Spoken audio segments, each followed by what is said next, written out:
back in Silver Hills today.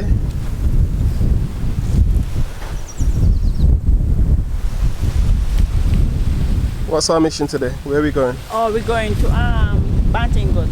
We're going to find the quartz. It's a nice and sunny morning, so we need to leave early. So it's around 6 o'clock now. And we're going to look for where the quartz deposit is. Because those come out from the extinct volcano. So if we find it, you'll get to have a look at what we found. We're also going down onto the Bantin Ghaut beach so that we could find any quartz, any battery cannons. Oh yeah, that's the correct name. Any cannons on the beach, because I hear that there's some there, so we're going to look for those also. So if we find them, come along with us and you will see what we find. So come with us and let's go. Okay, sounds interesting. How many times have you been there?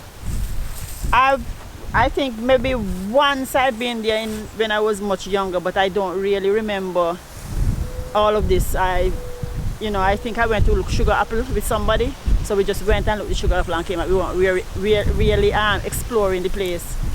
So now that we're going to be exploring, it's a different thing, and it's going to be a good distance away, and you have to be up to the challenge, because it's not for somebody that's just beginning to exercise or something like that, because we have to be traversing through trees and that sort of thing. But come along with us.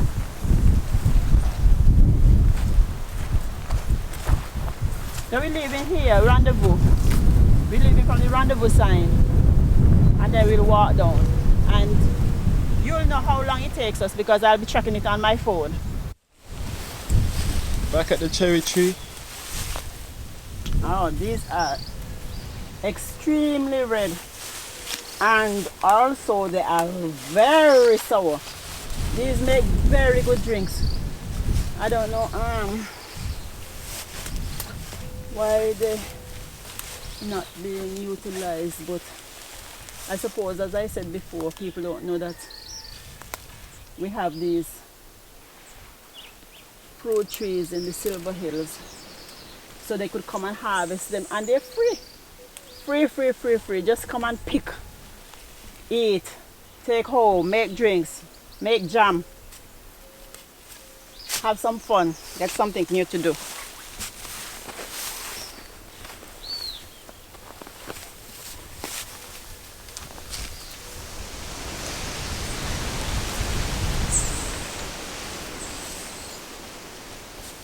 As you can see, this area is not as green as other parts of Montserrat. However, you'll be able to find lots of fruits in the hills if they are in season, because fruits are not in season all the time. Sometimes they're in, sometimes it's just the right time. It's just timing them and seeing where they're in. We should meet some other fruits as we go along. Let's go.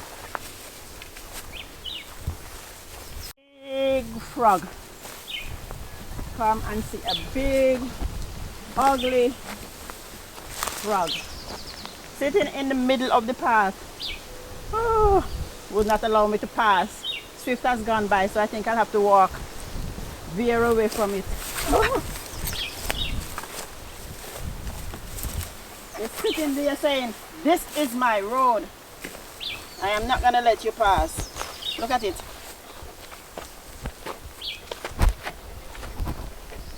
You're wondering how this comes with, how these things survive. Look at it, huge. How are your cherries? The cherries are extremely sour, very red. They're now in full maturity. Look, they've turned my hand, the juice have turned my hand red. Very sour, great source of vitamin C. Go on, sir. You never know if the where the cows are inside this fence area, and we're gonna be trying to see if we can walk through, but the cows are loose, so I don't know if we should do that or take the usual. What do you think? We should go the normal route? I'll take the chance. Yeah, I'll take the chance and dash through. We'll take the chance. see if we can get it here.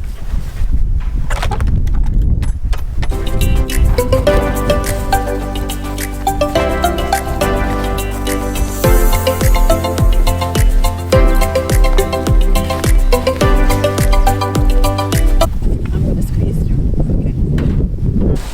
Cashew is the term that most people would know it by. And they're not ripe yet. They're just coming out. But this is the cashew fruit. It would get, once it gets ripe, it will be red. And then this is cashew. Do you know cashew nut?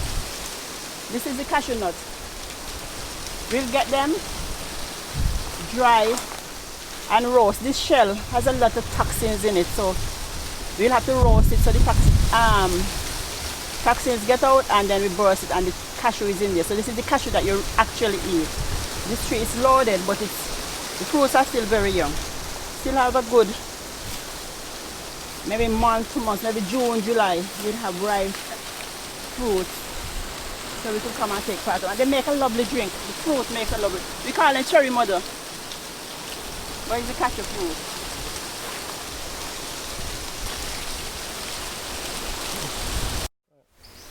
Look, Alex, in the mango tree here. If you come closer, there are lots of mango in it. This is a Peter kidney tree.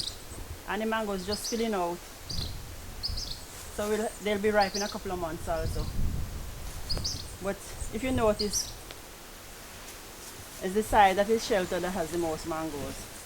But we'll come back and harvest some of them when they're ready.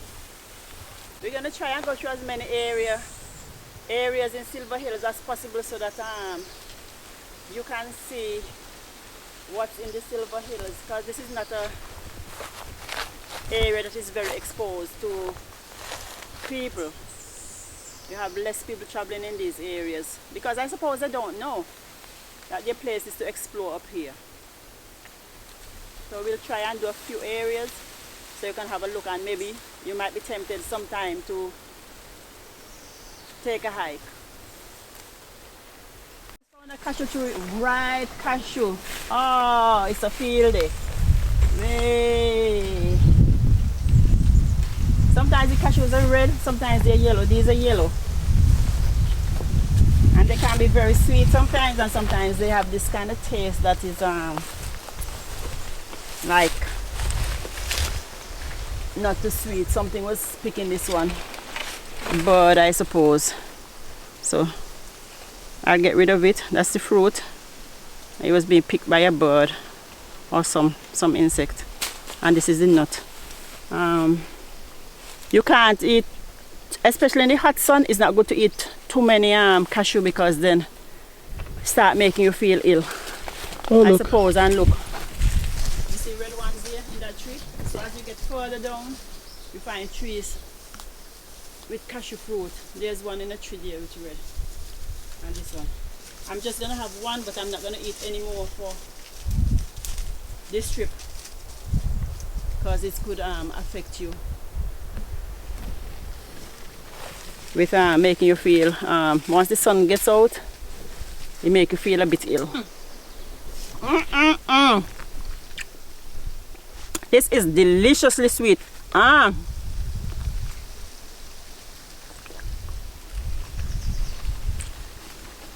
It's gonna tempt me to eat more, but I won't, because I know the effects that you could have on you. So this is the only one I'll eat. No more.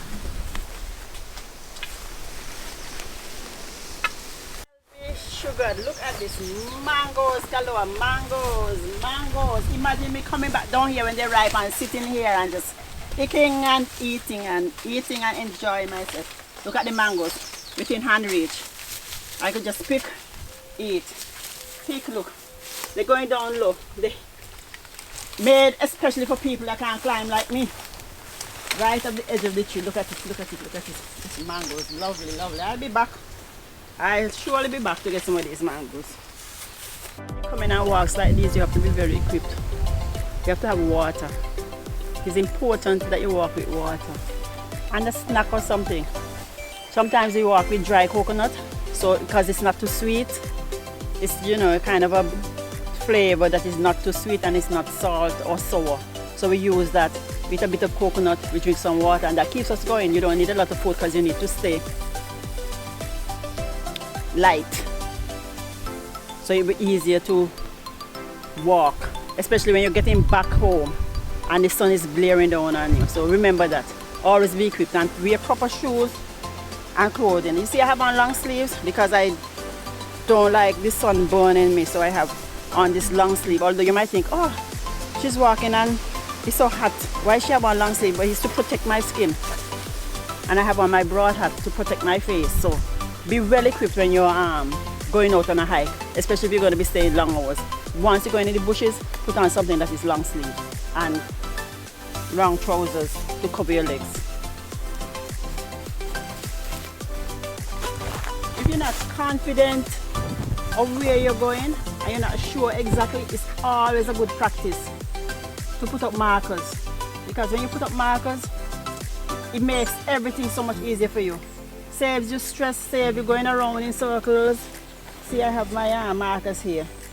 I have red and yellow markers to put up so that on our return, or if something happens, we could always look for the markers and find our way back out. So it's always a good practice to put up your markers, walk with markers. I cut up these strips and walk with them so that it would not be a problem when we're getting back, because we'll just look for. And what we do, we put them in open spaces. So here's one. And we'll probably put the other one down to the end here so that when we get there, when we're on our return, we could see the marker here. So we don't have to be looking too far away to find the markers. So let's go. I must also let you know, you need to be physically fit to be coming on these walks, because you have to be going on the trees, climbing over rocks. Sometimes you have to be sliding on your bottom to get to other areas. So you need to be really fit. So do not try it if the route is not an easy route that you could walk easily. Do not be encouraged to try it, because you might find yourself in some problems. So just remember that.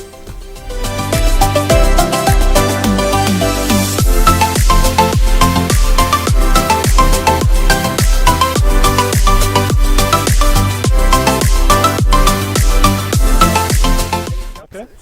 I am trying to get over this little mound here. You think it's easy? Oh my, oh my, oh my, oh my.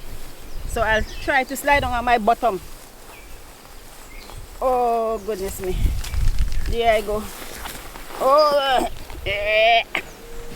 Ui. I'm nearly there. Nearly. I have to find a tree to hold on to help me.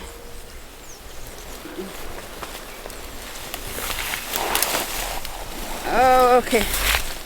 All right. It's like I'm on a scooter. Well. Okay. Yes. Or we could have took that part, Oh, which I asked you about before at the top. oh yes. My goodness. Ah. Well, we need a marker here. So when I come back. Okay, let me get one of my markers. You think it's easy?